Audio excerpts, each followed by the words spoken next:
Que viva mi San Miguel, todita las noches del sol. Amigos, sobre todo buenos días a los amigos de Piura. Le mandamos a Piura un gran abrazo. Estamos escuchando a Lucha Reyes cantando ese himno de Piura que es dedicado a San Miguel de Piura. Adiós San Miguel de Piura, secretario de mis penas. Que viva mi San Miguel, 3,5 reales yo doy por él. Piura es una región muy querida para todos los peruanos, para mí también especialmente, que ha sido muy golpeada por la naturaleza y que lamentablemente todavía tiene huellas del último fenómeno del Niño por promesas que no se han cumplido. Nuevamente ha sufrido un embate de la naturaleza Piura, Sullana, toda la región, gran parte de la región, con el movimiento sísmico que hemos tenido ayer, así que le mandamos un abrazo solidario y esperemos que esta vez se cumplan las promesas. Bueno, esto le permitió al presidente Castillo, que estaba expectando el desfile militar dentro del cuartel general del ejército, salir raudamente hacia Piura, tener un contacto con la población y visitar a algunas personas heridas, algunas hospitalizadas, visitar algunos escombros de algunas destrucciones felizmente no tan graves como podía pronosticarse por la magnitud del sismo, y dar algunas palabras, entre ellas promesas de apoyo. Vamos a ver si se cumplen. Escuchemos parte de lo que dijo ayer el presidente en Piura. Evacuamos a esas personas que están hace tiempo, también hay personas que están postergadas y postradas hace mucho tiempo. No podemos avanzar, no podemos hacer una obra si no priorizamos la salud primero. Vamos a darle presupuesto a los alcaldes, y a los gobernadores regionales, aquellos alcaldes que digan: yo me preocupé por la salud de mi pueblo, mi distrito, mi barrio, mi centro poblado ya está vacunado. Eso es lo que tenemos que priorizar primero. Para poder estar pendientes de esto. Vamos a ir a Piura en este momento, nos vamos a sentar a conversar con el gobernador regional cómo tenemos que atender esta cuestión. Bueno, fue parte de lo que dijo el presidente visitando a los damnificados, porque esa es la terrible historia, la trágica historia de Piura. El presidente ha dicho que la salud está primero, está bien, pero hay que recordar al presidente que hay cosas inmediatas que no son de largo plazo. Mejorar la salud es un tema a largo plazo, sin duda importante, nadie lo puede discutir, nadie puede estar en contra.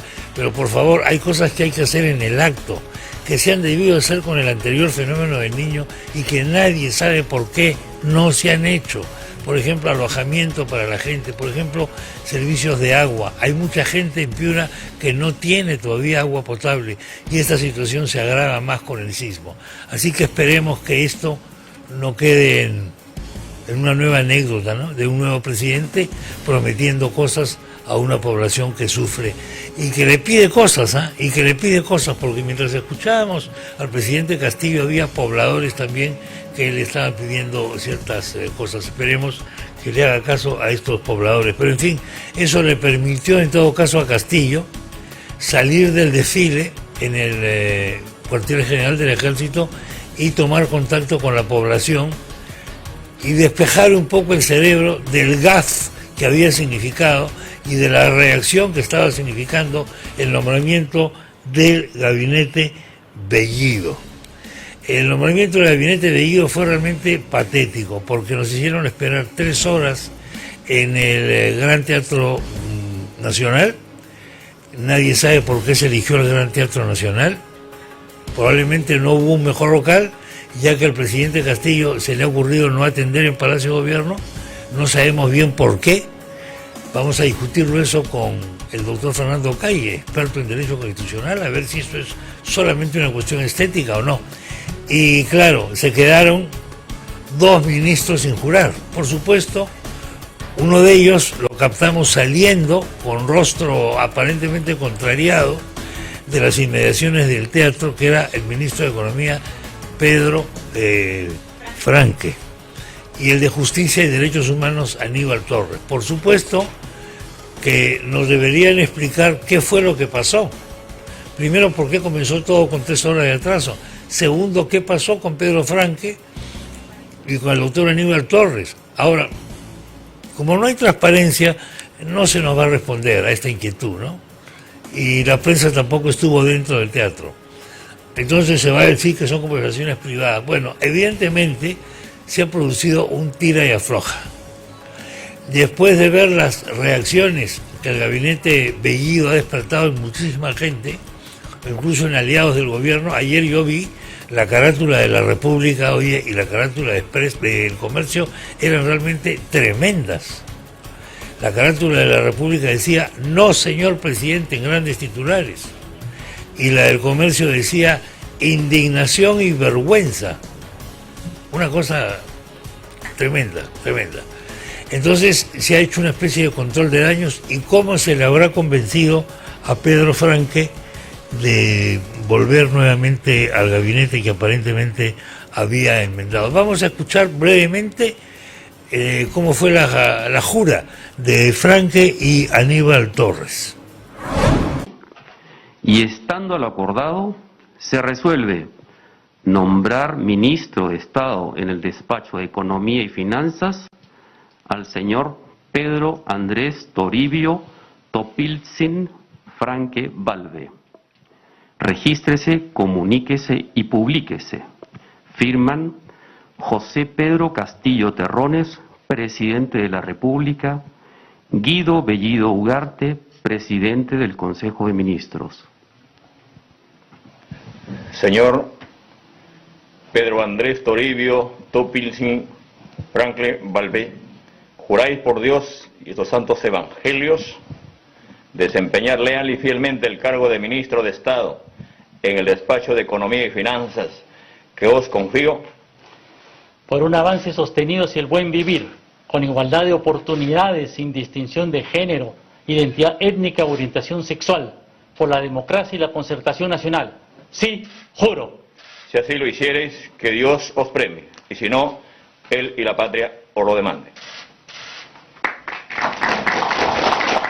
Vista la propuesta del señor presidente del Consejo de Ministros, de conformidad con el artículo 122 de la Constitución Política del Perú, y, estando al acordado, se resuelve nombrar ministro de Estado en el despacho de Justicia y Derechos Humanos al señor Aníbal Torres Vázquez.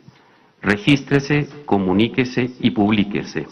Firman José Pedro Castillo Terrones, presidente de la República, Guido Bellido Ugarte, presidente del Consejo de Ministros. Señor Aníbal Torres Vázquez, promete por la patria y la Constitución desempeñar leal y fielmente el cargo de ministro de Estado en el despacho de Justicia y Derechos Humanos que os confío. Sí, juro.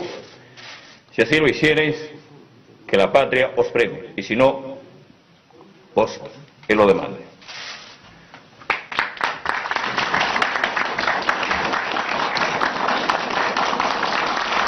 Bueno, ahí tiene usted la juramentación de ambos ministros. El gabinete, recuerde usted que se quedaba sin estos 2 ministros hasta ayer. La carátula del Comercio, me corrijo, lo que dijo el Comercio ayer es inaceptable y vergonzoso. Con tamaño de letra que hace tiempo no le veía al Comercio, perdón, no le veía a la prensa peruana en general, un tamaño de letra de ese calibre, inaceptable y vergonzoso.